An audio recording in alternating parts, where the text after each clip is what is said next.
Bonjour à tous, merci d'être tous présents, la salle est quasi complète, ça fait plaisir parce qu'en plus c'est notre dernier talk de l'UX à sauver mon DevOps, donc on a le cœur serré aujourd'hui, mais en tout cas ça fait plaisir de voir cette salle remplie. Enfin, le cœur serré, pas pour tout le monde, moi je suis plutôt content que ce soit la dernière pour une fois.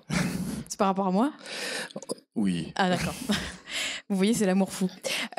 Donc, comme vous l'avez vu, on a un parallèle assez fort avec Roméo et Juliette, parce que l'UX et le DevOps sont pas faits pour se rencontrer au départ, mais pourtant, dans ce talk, vous allez voir qu'il y a une histoire d'amour qui a été possible. Donc, aujourd'hui, pour Juliette, ou je devrais dire pour la partie UX, c'est ma part, Estelle Landry. Je suis actuellement product owner chez Helium, une start-up montpelliéraine dans la publicité. Et je m'intéresse énormément à l'UX, à l'expérience utilisateur, au game storming. En parallèle, je suis aussi assez active dans les associations de Montpellier et j'organise aussi avec François Sonitech. Alors pour faire le DevOps, donc Roméo, moi, pas de bol. Moi je suis cloud développeur chez Sagi. Alors mon CTO m'a envoyé un message comme quoi je devais dire on recrute, donc on recrute. Voilà, de front. Voilà. Maintenant que ça c'est fait, moi je suis quelqu'un qui travaille depuis longtemps sur la philosophie DevOps. Je suis un ancien développeur, je suis parti côté serveur. Je fais donc partie des rares sysadmins qui peuvent utiliser le terme monade sans avoir peur. Je suis contributeur open source, je suis président du Montpellier Tech Hub, le regroupement des meet-up techniques de Montpellier. Je fais partie de l'organisme du Jug Montpellier, orga du Rust Montpellier, orga du DevOps Montpellier. J'ai pas de vie. Et je suis sur Twitter, des fois je dis des trucs. Ah bah ça c'est ennuyeux. L'internet ne passe pas. Attendez, j'arrive. Du coup, c'est là où je fais des claquettes comme Horatio ce matin, c'est ça ? Exactement, ça arrive merde. vite, ça arrive Je sais pas en faire, donc ça va être compliqué. Ne t'inquiète pas. On l'a dit un petit peu, il y a une conférence comme le DFS du bout du monde qui s'appelle Sonitech à Montpellier. On est aussi des bénévoles comme toute l'équipe ici présente. On essaie d'avoir des super speakers à Montpellier aussi. Le CFP ferme dans une semaine, donc si vous avez envie, n'hésitez pas à venir dans le sud et à proposer vos sujets. Et même si vous souhaitez aussi venir en tant que participant, il y a du soleil, il y a des belles confs, on a une super bouffe, donc venez. Ouais.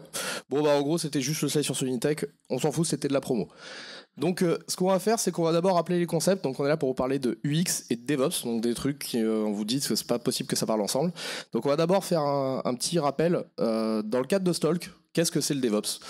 Alors le DevOps, c'est un truc qui est hyper hype, tout le monde en fait, même vos ESN se sont mis à faire du DevOps. Maintenant les licences 3 font généralement des licences DevOps. Bref, c'est la hype partout, vous savez pas pourquoi c'est là, et en fait généralement on s'en fout. Mais si on regarde ce que c'est réellement derrière, on se rend compte que c'est une évolution logique. Pendant longtemps, on a commencé à avoir de l'agilité, on a commencé à parler de continuous integration, continuous deployment, et en gros, globalement, la partie DevOps, c'est-à-dire on va venir faire intégrer les ops dans la boucle, rajouter une nouvelle boucle de feedback sur la partie monitoring opérationnel, et essayer d'avoir un peu plus d'informations. Et alors pour ça, ça serait bien si j'avais Internet un jour quand même dans ce pays, parce que là, c'est tous mes gifs qui partent en cacahuète, et ça m'ennuie. Vous allez voir, la présentation est remplie de gifs. Enfin, de GIF, si on le dit version anglaise. Donc ça serait un peu embêtant de vous enlever toute cette partie-là, qui est très drôle et qui en plus rajoute du sens dans ce qu'on va dire. Donc, ça serait top, François, que tu arrives à nous trouver un peu de web, Internet. Je vais vraiment faire des caquettes, je vais vraiment devoir danser là maintenant. Ah, ça ferait un super gif pour après. Voilà. Super, merci. Heureusement, il n'y aura pas de gif. Voilà. Donc du coup, le but pour ça, c'est de casser un mur. C'est ce fameux mur de la confusion qui existe entre vos ops et vos devs. C'est-à-dire, ce n'est pas les gens qui ont le même travail, ils parlent pas, vous n'avez pas les mêmes objectifs, vous faites pas exactement la même chose. Et donc, on veut casser un mur de la confusion dans les sociétés. Et donc pour ça, on va utiliser, excusez-moi. On va utiliser des méthodes de collaboration qui vont faire intervenir à la fois vos développeurs et vos opérationnels ensemble dans un nouveau cycle de gestion, dans des nouveaux rôles, etc. Alors, juste pour le fond, DevOps, ça ne veut pas dire NoOps. Alors ça, je le vois souvent, ça m'énerve. Quand on parle de DevOps, il s'agit d'intégrer des Ops dans les équipes de dev et dans la boucle de feedback, pas de dire en tant que développeur, je vais rayer de la carte le monde des opérationnels. Voilà. Soyez bienveillants à vos amis les Ops. Donc généralement, vous vous dites, ok, en fait c'est assez simple, il suffit de faire travailler des gens ensemble, vous les mettez à côté, vous dites maintenant vous travaillez ensemble, et du coup ça va marcher. Alors tous ceux qui ont connu des transformations DevOps dans les boîtes, vous vous rendez compte que c'est un peu compliqué. Donc c'est de ce scope-là dont on va parler. Côté DevOps en tout cas. Côté UX, qui connaît l'UX dans la salle? L'expérience utilisateur. Bon, ça va, vous êtes venus, vous savez de pourquoi. Qui en fait dans la vraie vie? Un peu moins, mais quand même. Donc, pour ceux qui n'en font pas, je vais essayer de vous expliquer un petit peu de quoi ça parle. L'UX, c'est né lorsque la stratégie, la technique et le design se sont rencontrés. Et clairement, on va essayer, dans l'UX, de comprendre nos utilisateurs. C'est-à-dire qu'un utilisateur qui va utiliser un super vélo, notre produit ici, qui a une très belle UI, c'est-à-dire qui a une très belle selle, qui peut avoir des flammes sur le guidon, tout ça ne nous intéresse pas. Ce qui nous intéresse, c'est son expérience en train de faire du vélo. Est-ce que l'expérience est bonne ou pas? Est-ce que l'utilisateur qui lui voulait faire du VTT a un vélo assez robuste pour faire ses descentes? Tout ça. Le principe sur lequel on va vraiment mettre le doigt dessus, c'est l'expérience. Mais attention à ne pas confondre UI, enfin on va dire tout ce qui est apparence et UX. C'est-à-dire que vous pouvez avoir une très belle route, magnifique. Si elle n'est pas utilisée et que vos utilisateurs en ont trouvé une autre qui est beaucoup plus agréable pour eux pour aller au centre-ville, ils s'en foutent que la route soit belle, ils vont faire leur propre route. Donc, tout ça pour dire, même si votre apparence, votre UI est très très bien et très belle, ça ne veut pas dire que l'expérience utilisateur le sera. Dans l'UX, on a un processus de conception qui est le suivant, c'est que vous commencez par une phase de planification. Vous allez essayer après d'explorer, de voir à quoi ressemblent vos utilisateurs, qu'est-ce qu'ils souhaitent, quelles sont leurs envies, quelles sont les fonctionnalités qu'ils aimeraient avoir dans leur outil. Après, vous allez sur une phase du coup d'idéation, où là, vous essayez de trouver des concepts, des idées de conception qui pourraient plaire à vos utilisateurs. Ensuite, vous passez sur une phase de génération, où là, on utilise plein de méthodos sympa pour essayer de trouver des idées qui correspondraient bien, enfin carrément des solutions qui correspondraient bien aux idées. Et à la fin, on les évalue. Donc on essaie de voir si ce qu'on a pensé dans les 3 phases au-dessus est positif et répond réellement aux besoins à notre utilisateur. Donc voilà pour la partie rappel UX. Vous avez vu, avec François, on a parlé donc de 2 choses complètement différentes. On a une première partie, donc Ops, qui est vraiment sur la partie finale de votre projet, et on a une partie UX qui est vraiment sur la conception, sur la création. Donc comment ces 2 familles, qui sont pourtant opposées, se sont rencontrées? Donc du coup, ce qu'on va faire, c'est qu'on va dire comment une rencontre entre l'UX et le DevOps a eu lieu. Donc nous, on appelait ça quand Grumpy Cat rencontre Pinkie Pie. Je voulais deviner qui est Pinkie Pie dans l'histoire.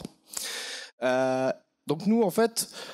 On s'est pas rencontrés à la bière ou dans un bar ou dans une conférence. En fait, on travaillait ensemble dans une société. On est parti depuis. Et dans cette société, on avait eu une transformation DevOps qu'on voit dans énormément de sociétés qui consiste à dire, en fait, vous prenez votre équipe Ops, vous dites maintenant vous êtes l'équipe DevOps, et voilà, vous êtes une société DevOps. Vous pouvez donc vous vendre comme DevOps, c'est incroyable. Sauf que du coup, ce truc-là avait quelques petits problèmes.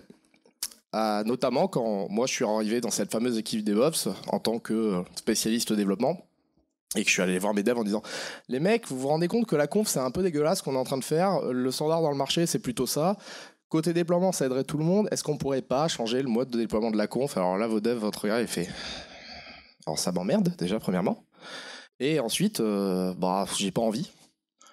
Ou des grandes vannes dans l'équipe Ops comme « Ah, au fait, demain, dans 2 jours, faudrait livrer ça en prod. Le Git, il est là. » C'est-à-dire un Git, il y a de la CI, il y a du build, c'est quoi, ça fait quoi, ça s'intègre comment dans la SI?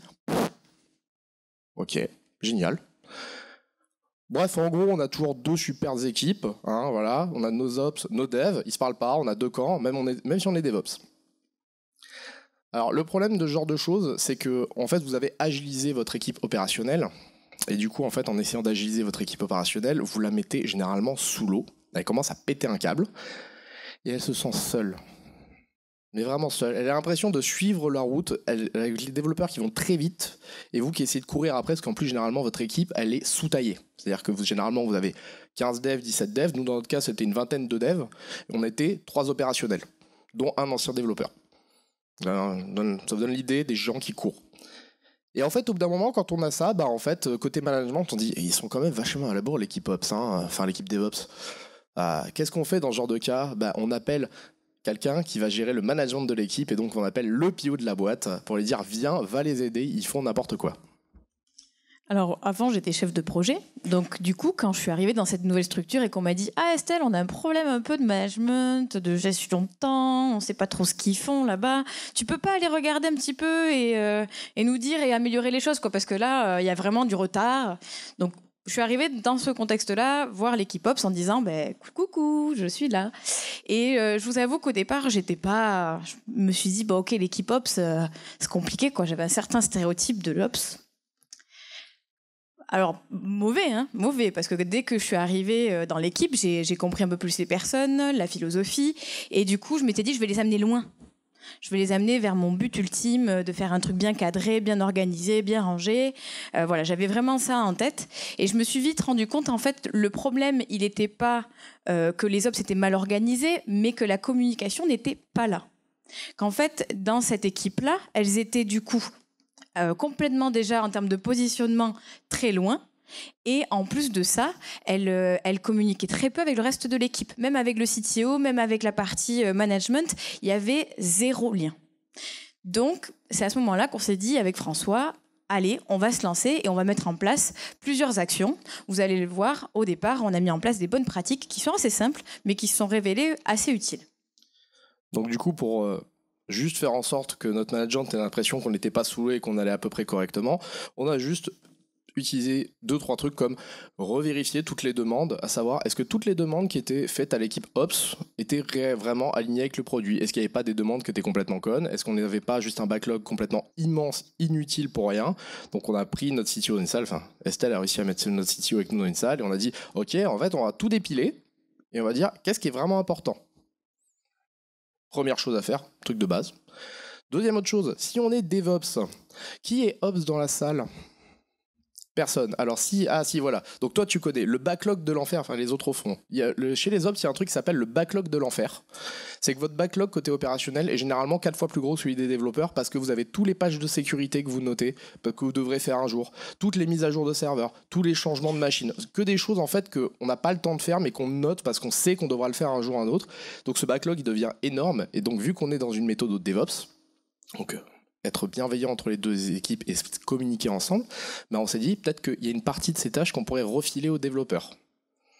Bon, le développeur initialement il n'est pas content, mais au moins on a réussi à virer un peu de backlog et on donne l'impression comme ça qu'on a changé la manière dont on travaille et que du coup notre équipe est un peu moins sous l'eau. Autre chose aussi qu'on a vérifié, c'est de se dire il y a un problème de communication dans l'équipe, c'est-à-dire qu'actuellement, l'équipe Ops, elle est au courant de ce qui se passe côté dev, parce qu'il se trouve que dans la boîte où on était, la moitié de l'équipe de développement venait du jeu de Montpellier ou d'autres communautés de Montpellier, des gens avec qui je sortais très souvent. Du coup, je savais exactement ce qui se passait chez les devs, parce que j'allais 4 soirs par semaine à la bière et que je discutais avec ces gens-là. Et donc, j'étais au courant le lendemain matin. Sauf qu'à un moment, se dire que savoir ce qui se passe dans l'autre équipe parce qu'on a quelqu'un qui est obligé d'aller picoler quasiment tous les soirs avec ses collègues, c'est peut-être pas la meilleure idée. Moi, ça m'allait à peu près, hein, mais bon, on se dit que c'est pas bon sur le long terme. Et ça non, c'est pas du frais professionnel en plus. Et puis le foie est pas terrible après. Hein. C'est ça. Donc quand on a mis ce genre de choses en place, on s'est dit, bon, voilà, on a mis des belles méthodos de base de management. Maintenant, on pourrait faire des trucs en plus. Et c'est là où Estelle s'est dit, waouh, je vais pouvoir faire des trucs super sympas, je vais pouvoir mettre des ateliers agiles au milieu. Au début, l'idée, c'était pas forcément d'inclure de l'UX, mais d'essayer d'amener de la communication entre les équipes. Donc je me suis dit, c'est chouette, on va essayer de prendre certains points où on attendait beaucoup les DevOps, et essayer de faire un petit atelier pour voir comment ça se passait, est-ce que ça allait bien, faire un peu plus de rétro. Donc la première chose qu'on a mis en place, c'était un speedbot. Le speedbot, c'est une méthode classique de rétro... De rétro agile, où vous allez essayer d'avoir rapidement les freins de ce que vous avez mis en place, c'est-à-dire ce qui vous a un petit peu freiné pendant le développement et la mise en place de ce que vous avez développé. Vous allez essayer d'avoir toute la partie force, tout le vent qui a poussé votre bateau vers l'île adorée, donc tout ce qui a été positif pendant tout ça, et vous allez essayer d'avoir quelques conseils, quelques améliorations, c'est-à-dire l'île de vos rêves, à quoi elle ressemble. Donc on va essayer de noter tout ce qu'on pourrait rajouter à tout ce qui s'est passé pour que ça fasse une meilleure expérience. Là, on a pris un cas où l'équipe DevOps devait mettre en place un nouveau système de monitoring pour les devs et du coup avait fait une journée complète monitoring dans la boîte. Donc formation à la clé, soutien des équipes Ops derrière les devs et toute la journée c'était ça. Donc au début de la journée, on a présenté le Speedbot en disant écoutez, vous avez un tableau, dites-nous ce que vous avez aimé pendant cette journée, ce que vous n'avez pas forcément aimé et ce que vous aimeriez qu'on mette en place pour la prochaine fois. Et on a laissé le tableau posé. On a eu quelques retours, comme vous pouvez le voir sur l'image, mais pas beaucoup. Alors, pour plusieurs raisons. La partie négative de ce qu'on a mis en place ici, c'est qu'on a posé le tableau, on n'a pas fait d'atelier autour de ça, on a attendu que les gens viennent, mais forcément, les gens, une journée de monitoring, déjà, c'est un peu saoulant pour les devs, donc ils se sont dit, vite, on va partir, on a autre chose de bien à faire. Donc il y a eu peu de retours. Par contre, les retours qu'on a eus étaient très qualitatifs. Et là, je vais laisser parler François pour ce point-là. Oui, parce qu'en fait, le gros intérêt d'avoir quelque chose comme ça, c'est que le Speedbot, c'est un atelier que vous connaissez tous, mais vous le voyez sous votre aspect généralement développeur sur votre sprint, où vous avez votre rétro après avoir fait votre sprint de développement. Quand on est sur une partie interaction entre une équipe Ops et Dev, en fait, on n'a pas de notion de sprint. Vos sprints sont généralement désynchronisés et en fait, la partie opérationnelle, c'est sprint à part. Donc, vous n'avez pas de moment où vous synchronisez, vous avez une rétro ensemble. Une journée de monitoring, pour nous, ça a permis d'avoir un retour direct sur ok, on vous a fait un outil de monitoring, c'est un truc sur lequel on a bossé sur un sprint chez nous, qu'est-ce que vous pensez de ce qu'on a fait pendant ce sprint là, qu'est-ce que vous voudriez qu'on change, qu'est-ce qui vous plaît pas dans le monitoring, qu'est-ce que vous n'avez pas apprécié, qu'est-ce que vous avez apprécié au contraire, et ça nous a permis d'avoir plein de retours qualitatifs en dehors de juste l'aspect on le met en prod et derrière ça nous emmerde. Donc du coup là c'est le moment où SL s'est dit ah super, c'est incroyable, j'ai pris mon équipe, j'ai réussi à faire en sorte qu'ils communiquent ensemble et qu'ils soient DevOps. Alors moi je suis un gros grumpy, j'ai fait alors non, là on n'est pas DevOps du tout, c'est-à-dire que là maintenant, c'est-à-dire qu'on arrive à communiquer, c'est-à-dire que maintenant quand je vais leur parler, ils me gueulent pas directement dessus, ils attendent que j'ai fini ma phrase. C'est pas mal déjà, mais moi j'aimerais aller un peu plus loin, j'aimerais qu'on arrive à communiquer mais qu'on arrive à savoir quand est-ce qu'on doit communiquer ensemble et quand est-ce qu'on doit travailler ensemble. Donc on s'est dit, il faut qu'on change ça, on va améliorer la gestion de la visibilité dans notre équipe. Alors la première chose qu'on a fait, c'est intégrer les objectifs d'automatisation dans la roadmap. C'est-à-dire qu'en tant que développeur, vous avez des features produits, vous avez des roadmaps, vous avez des choses qui sont considérées comme de la valeur pour vos clients, qui sont ajoutées dans votre roadmap, donc vous savez vers quoi vous tendez. Ben en fait, quand vous faites du DevOps, chez nous, on a dit que les features côté opérationnel, la manière dont on gère les systèmes, les upgrades, le fait de déployer automatiquement, etc., sont des features qui ont autant d'importance que des features produits et donc autant d'importance à être dans la roadmap et à être visible pour tout le monde. Qu'est-ce que ça fait? Ça fait que mécaniquement, quand vous rentrez dans la roadmap côté opérationnel aussi, bah vous arrivez à vous mettre d'accord et vous avez une vision de quand est-ce que vous êtes censé travailler ensemble et vers quoi vous vous alignez des deux côtés. Et ça change énormément de choses. La deuxième chose qu'on a fait, c'est de dire, ok, alors en fait, maintenant, quand vous allez faire une tâche dans votre roadmap, c'est-à-dire que vous allez essayer d'anticiper à l'avance que vous aurez besoin de la partie opérationnelle. Pour éviter le fameux truc de, au fait, faut que l'appli soit en prod dans 2 jours, et voilà le Git. Donc ça, c'est pas compliqué, c'est juste un truc à faire côté PO, c'est à chaque fois qu'on va lancer un sprint, on reprend toutes les tâches, et à un moment, est-ce que vous aurez besoin de l'équipe opérationnelle ou pas? De manière honnête, juste qu'on le planifie, pour éviter d'avoir des changements de priorité côté Ops. C'est tout. Ça, c'est la première chose qu'on a mis en place, ça a déjà changé beaucoup de choses, mais après, SL s'est dit, je vais rajouter d'autres trucs encore. C'est vrai que la visibilité, finalement, quand on regarde notre Jira ou quand on va regarder la roadmap, oui, on la voit. Mais dans la vie réelle de l'équipe, il n'y avait aucun endroit où on pouvait voir où est-ce que les ops et les devs devaient partager le travail ensemble et devaient collaborer. Donc on a mis en place une roadmap c'est dur à dire, roadmap board. Donc en fait, le principe, il est très simple, c'est qu'on mettait à jour nos user stories de la roadmap. On avait décidé que chaque équipe avait un super petit logo et sur chaque tâche, j'initialisais les tâches en mettant quelles équipes allaient intervenir sur celle-ci et on pouvait suivre l'avancement et il y avait toujours, tous les matins, 2-3 personnes autour d'un café qui allaient devant, ils se disaient « Ah oui, c'est vrai que pour ça, on a besoin de vous, va peut-être falloir qu'on communique un petit peu plus aujourd'hui pour pouvoir le mettre en prod. » Et c'était ça l'idée, c'était de rajouter cette visibilité-là qu'on n'avait pas dans la vie de tous les jours de la start-up et du coup, on en a fait un endroit commun, visuel, où tout le monde pouvait du coup déplacer son petit logo en disant c'est bon, j'ai terminé, il faut que ça soit à vous d'intervenir maintenant. Voilà, donc ça ramenait un petit peu de communication et surtout de dynamisme.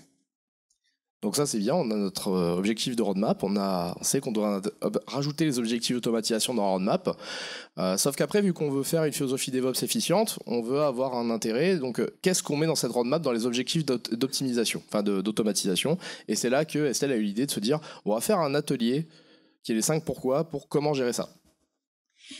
On avait vu que le plus gros problème pour l'équipe dev, c'était la mise en prod. Il y avait toujours une remarque, comme quoi ça se passait pas bien, comme quoi c'était horrible, comme quoi ils avaient perdu énormément de temps et que c'était les ops la cause. Donc on s'est dit, on va axer un atelier spécifique autour de ça en leur demandant pourquoi. Mais pas un pourquoi comme ça balancé dans le vent. On va leur faire la méthode des 5 pourquoi. On va prendre la problématique, on va leur demander pourquoi, on va attendre leur réponse et on va leur demander à nouveau pourquoi il y a eu ça. Et on va faire ça de manière itérative pendant 5 fois. Et ce que vous allez remarquer après cet atelier, c'est que d'une réponse qui était peut-être un petit peu floue, on va avoir l'essence même du problème à la fin. Et ça a été super parce que déjà on a pris tout le monde autour de la table pour le faire et on s'est posé pendant 1 heure. Et en plus de ça, on a pu voir que chaque problème était lié à une action particulière et qu'on pouvait en définir du coup les futures tâches de nos ops.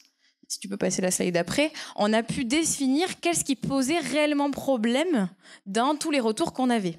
Et le premier gros problème que vous voyez au milieu, c'était le manque de ressources. Et ça, clairement, c'était quelque chose qu'on n'avait pas du tout identifié dans l'équipe Ops. Là, c'est un atelier qui est super qualitatif parce qu'en fait, si on prend la problématique qui était initialement, en gros, on a des problèmes pour mettre en prod. Donc, entre le moment où mon développeur commit et le moment où ça part en prod, qu'est-ce qui est embêtant ? Une des premières réponses qui arrivait, c'était j'ai des problématiques avec l'environnement de test, avec l'environnement de NRT. Ok, alors pourquoi tu as ce problème ? Parce que en fait, tous les matins, il y a des services qui sont en rade. Ok, pourquoi tu as ce problème ? Parce que j'en ai besoin pour tester ma feature, parce qu'il se trouve qu'on a quelque chose qui est corrélé entre notre front et notre back. Ok, pourquoi c'est un problème ? Mon problème, c'est que j'ai pas de moyen de pouvoir lancer l'environnement de back-end quand je suis front pour pouvoir tester ma feature qui est dépendante. Donc en gros, on est parti d'une réponse qui était j'ai un problème avec l'environnement de dev que côté opérationnel, on essaie de mettre au carré depuis je sais pas combien de temps sur lequel on s'arrachait les cheveux, pour arriver au final à une problématique qui est oui, mais en fait la dev c'est pas vraiment mon souci initial. Mon problème c'est que j'aimerais pouvoir lancer le back avec un Docker sur ma machine pour pouvoir tester. Et j'aimerais qu'il y ait un process automatisé pour faire ça ou me le mettre à disposition quelque part. Donc c'est super qualitatif comme retour parce que ça a permis de faire émerger des vrais problèmes d'automatisation. Et en regroupant typiquement ce qui manque en premier, on voit que c'est un gros manque d'environnement, mais derrière, là on avait une roadmap sur ce qu'on avait remis ensemble qui était une roadmap à peu près 1 an ou 2 ans sur tous les trucs à faire vu qu'on était 3. Donc, résultat, ça, c'est super simple à mettre en place. Et en plus de ça, vous avez des vraies problématiques des devs assez rapidement. Et ça peut vous donner finalement tout votre axe de roadmap pour l'équipe Ops sur des vrais besoins quali que les devs souhaitent mettre en place. Alors le problème c'est qu'on a toujours l'impression que ça va mieux, sauf qu'on a amélioré la communication, on a amélioré la visibilité, mais moi côté opérationnel, j'ai toujours un mur de la confusion entre mes devs et mes ops, parce que même si maintenant on arrive à communiquer, qu'on sait après quand on doit travailler ensemble, j'ai toujours l'impression d'être la police qui va venir gronder mon développeur en l'empêchant de faire des choses, et j'ai pas envie de ça, ou alors le développeur c'est quelque chose qui comprend pas ce que je suis en train de faire, et ça m'ennuie. Et le problème de fond qu'on a réussi à cibler avec ce truc-là, c'est qu'en fait, quelle que soit la manière dont on approche la communication, la visibilité, c'était toujours pas sexy pour le développeur. La partie opérationnelle les intéresse pas. Et c'est ça le plus gros problème avec la méthodologie DevOps, c'est qu'on a un mécontentement des devs parce que côté opérationnel, c'est des choses qui ne les intéressent pas, qui ne sont toujours pas sexy pour eux. On a des choses très complexes à mettre en place. Et côté opérationnel, en plus, on se rate parce qu'on essaye de mettre en place des solutions, pas sur le besoin de nos développeurs, mais par rapport à ce qu'on pense être une solution, et généralement on se rate, on tape à côté. Donc en fait, le gros problème qu'on a identifié avec la mise en place d'une culture DevOps, et je parle bien d'une culture DevOps, je parle pas de dire que vous êtes DevOps dans une société, si c'est pour faire du business, vous dites que vous êtes DevOps, et bon voilà, on s'en fout. Quand je dis ça, c'est par rapport à la mise en place d'une vraie culture DevOps dans une société, c'est qu'il faut que vous arriviez à générer un engagement entre vos devs et vos ops à travailler ensemble, et cela, il doit venir d'eux et ils doivent voir l'intérêt. C'est pas seulement améliorer la communication et la visibilité, c'est avoir un engagement, voire un intérêt. Et alors, j'ai eu un parallèle complètement débile dans ma tête à un moment, à la bière, en disant Estelle, toi, ton métier, À la base, c'est PIO. Tu fais de l'UX et tu fais de l'UX pour que tes utilisateurs, qui sont des gens qui en fait initialement ont rien à foutre de ton produit, hein, c'est des gens qui vont l'utiliser. En fait, tu les incites, tu les engages à venir donner leur avis et à améliorer le produit pour toi. Comment est-ce que tu nous fais ça? Alors ça, clairement, c'est assez simple dans la philosophie parce qu'on a une grosse partie, comme je vous l'ai dit tout à l'heure, sur l'analyse du besoin. On essaie de les écouter, on essaie d'extirper réellement ce qu'ils ont besoin afin que les solutions collent exactement à ce qu'ils souhaitaient. Même s'ils ne l'ont pas réellement dit, on arrive quand même à savoir quelle est la bonne idée, quelle est la bonne solution pour un besoin. Donc ce qu'on s'est dit, c'était qu'en dernière partie, on allait mettre en place des méthodos UX entre nos devs et nos ops pour qu'il y ait un alignement des besoins et qu'on arrive sur une solution pratique, pragmatique, qui soit utilisée et non plus ils nous font chier les ops, il faut qu'on utilise ça maintenant. Donc la première étape le premier atelier qu'on a fait, c'est les 6 chapeaux de Bono. Le 6 chapeaux de Bono, c'est un atelier qui est très très utile, même pour tout. Vous pouvez l'utiliser même dans votre vie perso, ça peut. Le principe, il est très simple, c'est que vous prenez une problématique qui pour vous un vrai problème sur lequel vous butez, et vous allez essayer de réfléchir avec 6 angles de réflexion différents. Ça sert à quoi? Ça sert à vous sortir de votre réflexion habituelle et de prendre l'ampleur du problème avec ses points positifs, négatifs, toutes les solutions. Tout ça, cet atelier vous permet de le faire. Donc ce qui est simple, c'est qu'une fois qu'on a la problématique, on prend le chapeau blanc et on va essayer d'être factuel. On va sortir tous les points neutres, factuels, presque quantitatifs. Par exemple, le nombre de bugs que vous avez eu, le nombre de régressions, ce genre de choses. Tout ce qui est factuel, on le sort à ce moment-là. Ensuite, on prend le chapeau rouge des émotions et là, on va venir un peu se délester du poids, de la charge qu'on a eue, de l'énervement des fois, ou même des fois de la tristesse que l'on a par rapport à certaines fonctionnalités. On prend ensuite le chapeau vert, où là c'est le chapeau de la créativité, où on commence à essayer de trouver des solutions. Ça peut être des solutions de la plus triviale à une solution la plus what the fuck, une solution qui pourrait coller. Là, on essaie d'imaginer tous les champs des possibles. Une fois qu'on a fait ça et qu'on ne s'est pas bridé, on va essayer de faire un coup de chapeau noir et un chapeau jaune pour trouver tous les éléments positifs et négatifs de toutes les solutions qu'on a abordées, même celles qui sont un peu trop what the fuck. Justement, il faut les faire sur toutes vos solutions. Et en dernière partie, on prend le chapeau bleu organisation et là on se dit, je vais prendre les solutions qui sont, on va dire, le mieux au niveau chapeau noir et chapeau jaune qui me correspondent le plus, et on va essayer de définir un petit battle plan en disant ok, donc première étape pour valider cette solution, il faudrait peut-être que je fasse une analyse des coûts, ensuite que j'aille le vendre avec le CTO avec telle et telle étape, et là du coup je définis comment je vais la mettre en place. Et je sors de l'atelier qu'à la fin, vraiment qu'à la fin du chapeau bleu. Bon, ça vous paraît un peu nébuleux comme ça, vous inquiétez pas, on va prendre un exemple. Nous, on l'a fait sur le manque d'environnement. Ok, il y a un problème de manque d'environnement, c'est génial. Répondre à un problème de manque d'environnement pour une équipe de 20 développeurs, c'est assez complexe comme problème. Donc on s'est dit, ok, on va faire un atelier chapeau de Bono. Donc on prend notre chapeau blanc. Ok, c'est quoi les faits actuellement par rapport à notre environnement de développement? Notre environnement de développement, on a à peu près 3 ou 4 services qui sont... donne tous les matins. On a à peu près 10 messages par jour qui concernent la dev.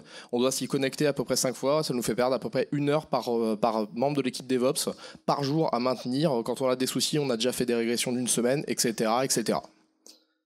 Ensuite, on passe notre chapeau rouge.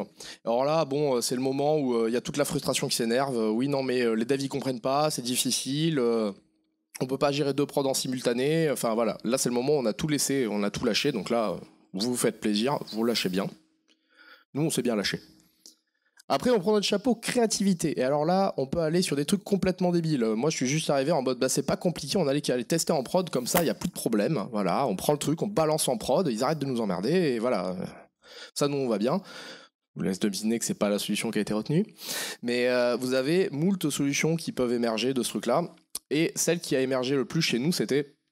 ce qui serait bien, ça serait que les développeurs soient capables de pouvoir lancer eux-mêmes leur environnement en ayant un tool assisté, etc. pour pouvoir faire quelque chose.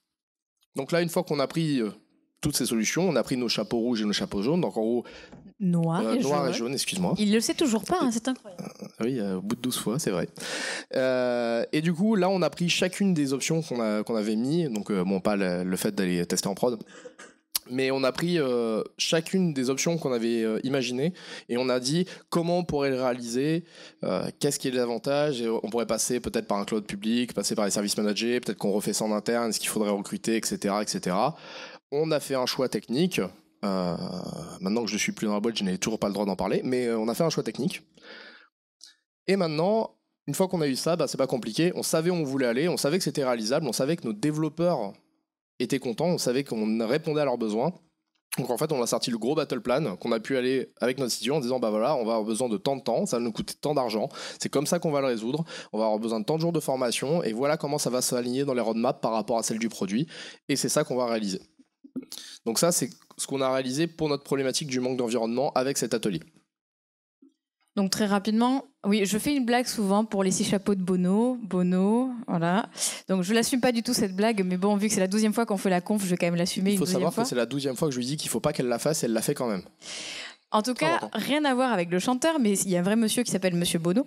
Mais pour cette méthodologie-là, vous pouvez l'utiliser au niveau de la conception, vous pouvez l'utiliser si vous avez un problème. Et là, en l'occurrence, vous l'avez vu, on l'a utilisé pour que les deux parties, nos devs et nos ops, puissent communiquer et trouver une solution commune en ayant tous les éléments posés et avoir une réflexion qui est vraiment aboutie et vraiment pragmatique.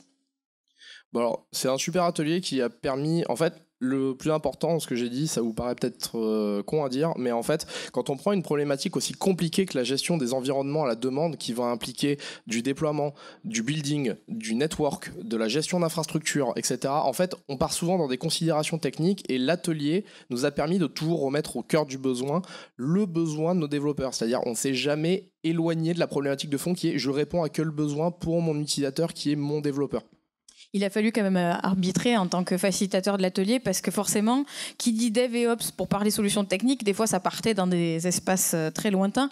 Et c'est vrai que sur un atelier, on ne peut pas non plus déborder, même si c'est technique et du coup, il y a besoin de poser ce genre de questions.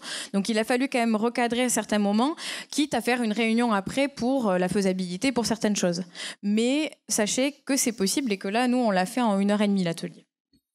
Donc on a pris un gros problème, on l'a sorti en 1h30 avec un battle plan qui a été accepté derrière et sur lequel ça a été réalisé et c'est assez cool.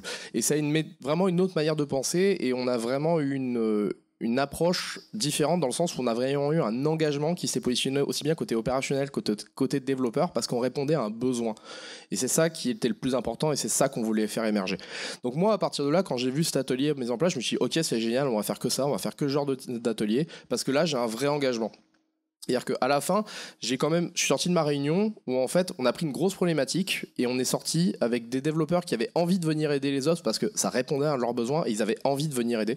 Et côté opérationnel, on sentait que ce qu'on allait faire allait avoir une vraie valeur ajoutée, que c'était pas un coup de pied en mode je teste un truc, on verra ce qui se passe. Et donc, on a décidé d'aller encore plus loin. Et pour cela, on a décidé de faire des personas, mais des personas de développeurs. Alors un persona UX, qu'est-ce que c'est ? C'est qu'on essaie de poser, de personnifier une cible potentielle d'utilisateur sous forme d'un Canva, comme vous pouvez le voir, avec une personne et une histoire et ses habitudes de fonctionnement. On a pris ça, on l'a translaté pour nos développeurs, en essayant de faire des personas de développement. Pourquoi ? Pour essayer que l'équipe Ops, à chaque fois qu'elle conçoit une solution, puisse se dire « Ah ouais, mes développeurs, c'est telle personne, ça a ces profils-là, donc il ne faut pas que j'oublie la visu et le besoin utilisateur. » Donc on a fait un premier atelier pour essayer de lister tous les profils qu'on avait dans notre société qui pouvaient répondre à un persona. Donc on a fait cet atelier-là et on a vu qu'il y avait quelques profils qui ressortaient énormément, comme le profil Big Data. On avait beaucoup de data scientists, mais on avait aussi des profils de data engineer qui géraient énormément toute la partie Big Data et qui, en plus, c'était souvent des experts. C'était des gens qui avaient envie de participer aux ops et qui, du coup, avaient un profil assez particulier parce qu'ils étaient assez moteurs. Donc on s'est dit qu'on allait partir sur ce profil-là et techniquement, les personas, il faut en faire 3 ou 4 pour pas se perdre, mais on s'est dit que celui-là, ça allait être notre profil le plus important pour essayer à chaque fois de penser à lui, à chaque fois que les ops allaient penser une nouvelle solution. Donc comment on a créé ce persona ? On a repris le template d'un persona classique que j'ai essayé d'adapter un petit peu pour les devs. Donc vous n'allez pas avoir une partie sur les fonctionnalités utilisées, ce genre de choses. Il y avait des parties plus liées aux peurs et aux freins de faire un peu d'Ops, à l'expérience qu'ils avaient sur la partie Ops. Tout ça, on l'a essayé d'imaginer avec l'équipe Ops cette nouvelle personne, cette nouvelle cible, et on a créé Jean. Donc Jean, qui est notre révolutionnaire anarchiste nihiliste, mais qui est aussi data engineer, qui a un profil très expert et qui a une histoire très intéressante parce qu'en fait, il est là depuis très longtemps dans l'informatique. Il a vécu tous les changements, on va dire, impactants de l'informatique. Il était au départ développeur, il s'est pris d'amour pour le big data. Maintenant, il est devenu data scientist et c'est la personne qui est assez moteur parce qu'en fait, elle adore gérer tout de A à Z. Elle aime bien comprendre, elle aime bien intervenir dans chaque étape du développement. Et donc, ce Jean-là, vous allez dire, c'est super, c'est rigolo, il a une bonne tête, chouette, vous avez dû vous éclater pendant 1h30. À quoi ça sert ? À quoi ça sert ? En fait, c'est assez simple, c'est que... Ah, tu peux revenir à la diapo d'abord ? À quoi ça sert ? Ça veut dire qu'à chaque fois qu'on va imaginer une solution, ou imaginez, tout à l'heure, on a parlé de la journée du monitoring. Mais cette journée du monitoring, si on avait eu un Jean, on n'aurait peut-être pas dit, ouais, Jean, vu qu'il est expert, on va pas lui demander de venir une journée pour parler de monitoring. Peut-être que Jean, il connaît déjà la solution, il sait déjà comment on l'implémente. Peut-être que Jean avait que quelques questions, qu'il a besoin de 10 minutes, et qu'après, il pouvait faire autre chose de sa journée. Eh bien ça, si on avait su ça avant, on n'aurait pas fait de journée, on n'aurait pas fait venir Jean pendant toute une journée, alors que lui, il n'a rien écouté de la réunion, il a juste continué à faire ses développements. Donc clairement, chaque fois que les ops devaient se lancer dans une nouvelle fonctionnalité, ces personas permettaient de dire ok, donc peut-être que pour ces cibles-là de développeurs, on va peut-être pas jouer de la même manière qu'on souhaitait et on va mettre ça en place différemment. Voilà. Du coup, c'est super intéressant, le persona. Alors par contre, je vous cache pas que c'est un atelier difficile pour quelqu'un qui n'a pas l'habitude. Moi, je suis un gros nerd, j'ai fait 15 ans de jeu de rôle dans ma vie, donc ça va, j'ai réussi à me mettre dedans. Mes deux autres collègues, eux, ils ont eu beaucoup plus de mal à le faire. Mais c'est super intéressant une fois que ça a été positionné. Clairement, c'est super utile après pour visualiser et imaginer des choses. Vous l'imprimez, vous mettez dans la boîte et tout, c'est joli en plus. C'est ça. Alors, en bilan. On a 2 minutes pour faire le bilan. Donc, le bilan, c'est assez simple. On n'est pas mort, c'est bon. On n'est pas comme les Montaigu et les Capulet. On ne s'est pas tué ou empoisonné. On est toujours vivant et au contraire, on se porte très bien. Et comme vous l'avez pu le voir, on a essayé, grâce à toutes ces méthodos, ces petits ateliers, de soulever, d'amener de la communication, de la visibilité, mais surtout amener de l'engagement entre les deux équipes. Comme l'a dit François, la philosophie DevOps, c'est surtout de l'engagement. C'est vraiment que deux pôles puissent s'unir et participer à la conception, au déploiement, à tout. Voilà, vous avez sur la diapo tout ce qu'on a réalisé par ce que vous voulez finalement lever. Et clairement, je ne sais pas si vous vous souvenez du cycle UX de tout à l'heure, mais tout ça s'inscrit vraiment, c'est des vraies méthodologies qu'on peut prendre de ce cycle-là. Et chaque méthodo qu'on a pris correspond aussi à un moment du processus que moi je fais en conception. Alors, on vous parle de tout ça, c'est sympa, sauf que, alors vous doutez bien que prendre des ateliers UX et les appliquer à une méthode de communication entre des développeurs et des opérationnels, ça se fait pas comme ça. Alors voici 2-3 trucs qu'on a fait. Alors la première chose, il faut savoir qu'un client, quand vous faites un méthodo UX, quand vous demandez à un client, il va vous parler généralement de son besoin. Quand vous parlez à un développeur, on nous a formés, on est formaté à répondre en solution. Je voulais vous le dire, c'est-à-dire que quand on vous demande c'est quoi ton problème sur le manque d'environnement, je pense qu'il faudrait faire un Kubernetes, etc. Alors non, c'est pas un besoin, c'est en train de me parler d'une solution. Donc ça, on est obligé de mettre des tartes aux gens. On va dire, recadrez-vous sur votre besoin, parce que ce qu'on veut, c'est faire émerger votre besoin et trouver quelque chose sur lequel s'engager, pas une solution technique. Deuxième chose, faut pas aller trop loin dans le délire UX, tout simplement parce que, en gros, quand vous faites de l'UX pour améliorer au maximum un outil, c'est cool, sauf que n'oubliez pas que les outils que vous faites dans l'opérationnel pour les développeurs, c'est des choses que vous pouvez utiliser beaucoup plus. Et si on commence à faire les choses typiquement sur des git log, sur du commit git, allez pas trop loin dans le délire, parce qu'à un moment, si jamais vous avez le moindre chose qui devient impactant, ça devient horrible à utiliser. Autre chose pour les gens qui sont une start-up comme là où on était, c'est très time consuming. Quand vous prenez toute votre équipe de dev pendant 2 heures pour faire un atelier, à la fin c'est smart, vous avez votre objectif de roadmap pour 2 ans. Par contre, quand vous avez votre CTO qui voit tous ces développeurs de la boîte et tous ces ops qui partent pendant 2 heures dans une salle, il se dit qu'est-ce que c'est que ce truc ? Moi, ma feature, elle doit être sortie pour demain. Donc voilà, prévenez votre CTO. Nous, on l'a fait un peu à l'arrache en mode violent. Ça s'est bien passé, mais faites gaffe quand même. En gros, ce qu'il faut qu'on retienne de ce talk-là, le takeaway, c'est simplement, faut pas brider le fait que vous pouvez avoir des rapprochements de culture. Moi, j'étais dans la culture DevOps, Estelle était dans la culture UX. En fait, on s'est rencontrés la première fois quand moi je suis là à Meetup UX, alors que pourtant je suis de la culture DevOps. Et en fait, j'ai vu des parallèles assez forts. Quand on parle culture, on se rend compte qu'il y a beaucoup de parallèles à faire et on peut très facilement mélanger des cultures pour prendre les bons points de chaque côté et s'améliorer les uns les autres.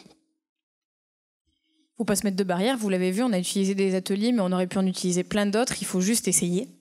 Et pour terminer, il ne faut pas se fier aux apparences. Vous le savez, dans vos équipes Ops ou Dev, vous avez des profils qui vous font peut-être un peu peur, ou vous êtes dans le stéréotype, mais en tout cas, allez-y, communiquez, parlez et essayez de prendre le meilleur de chacun.